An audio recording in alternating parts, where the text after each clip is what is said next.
I had my heart attack in 2009, I got really interested in the heart, and I began studying it. And I learned on the American Heart Association website a lot about the heart. Do you know that your heart will beat about 2.5 billion times in your lifetime?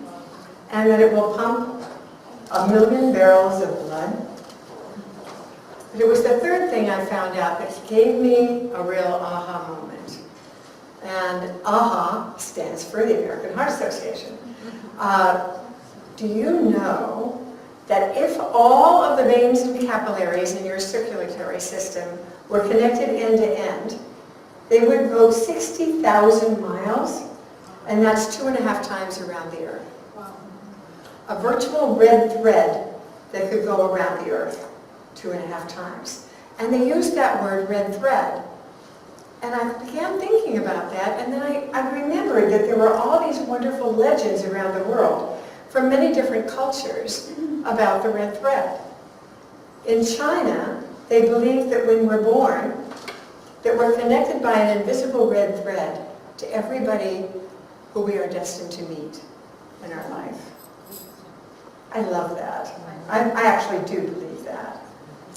And in India, for instance, they take a red thread and they tie knots in it and they put on the Rudraksh beads and they wear them and they use them as a symbol of prayer.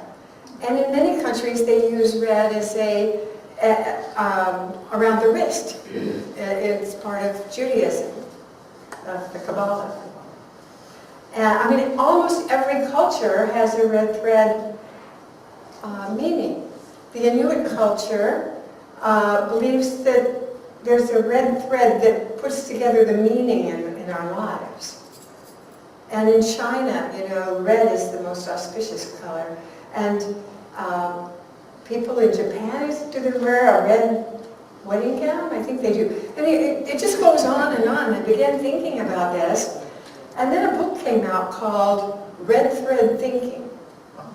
And red thread thinking is where all these different pieces all of a sudden coalesce and you have a new kind of idea. It's like a breakthrough kind of thought. And I began thinking about that, and it kept going deeper and deeper. And I just really wanted to stick with the red thread story as I was exploring my own life, looking back on it at this age, and started following the threads. Rumi says that if you follow the thread of what you truly love, it will not lead you astray.